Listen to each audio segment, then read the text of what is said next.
Көп колбасаларда мында байкасаңыз жазылган болот, халал, шарият жактан текшерилди, дагы башка деген нерселерге көзү түшүп калат. Мен эми бул колбаса заводундагы бирөө менен дагы тааныштыгым жок. Же ушул азык-түлүк тармагын халал деген сертификатты бере турган адамдарды тааныбаймын. Аларга печать баскан адамдарды дагы тааныбаймын. Алар менен эч кандай мамилем дагы болгон эмес. Бирок ошол жакты изучать эткендер, ошол жакты карагандар буну элге туура так маалыматты бериш керек, сөз түрдө бериш керек. Азыр диний китептерди өзгөртүп аткан учурлар да адамдардын. Кээ бир диний китептерди өзгөртүп, ушундай бурмалап аткан адам халал деген нерсени жазып коюш өтө жеңил болуп калды. Мен мисалы колбаса өмүрүндө жеген адам эмесмин. Кола фантасын ичкен адам эмесмин. Жалаң таза сууга жетпейт.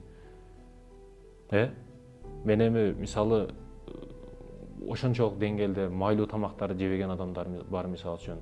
Мен территориямдагы чегерегимде адамдар ушундай. Ошондой нерселерди жебейт, химикат нерселерди жебейт, жараң сууга кайнатылган нерселерди, жалаң таза суу менен ичип жейт. Эч оорубайт.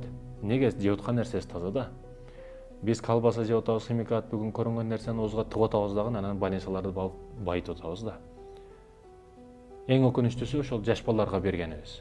Йогурту дейби, баягыдай дейби, жаш бала химикат бүт оозга тыгып атабыз, балабыз эми балабыз деп. Бирок урматтуу мекендешим, бунун акыбети жаман. Ошол ашказандан башталат да бардык оорулар. Колбасаларды текшерип атат, баягы неме кылып атат. Албетте чубак устаздагы кээ бир колбаса заводдорго кирип калган, мен кирген учурума эле жооп беремин дейт да.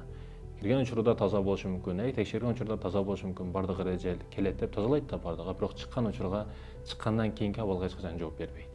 Эч кайсы адам эч качан. Себеби андан кийин эмне иштер болуп кетет билбейт эч ким. Ал эт маселеси эң күчтүү азыктардын бири болгонуна байланыштуу өтө кыйын маселе бул жер.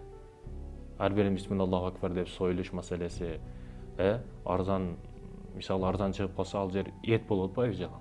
Эт азыгы болот. Эттин килограммы 550-600га жакындап калды. Неге колбаса арзан деген суроо дагы пайда болуп калат. Ичи жалаң эт боло турган болсо, эмнеге арзан?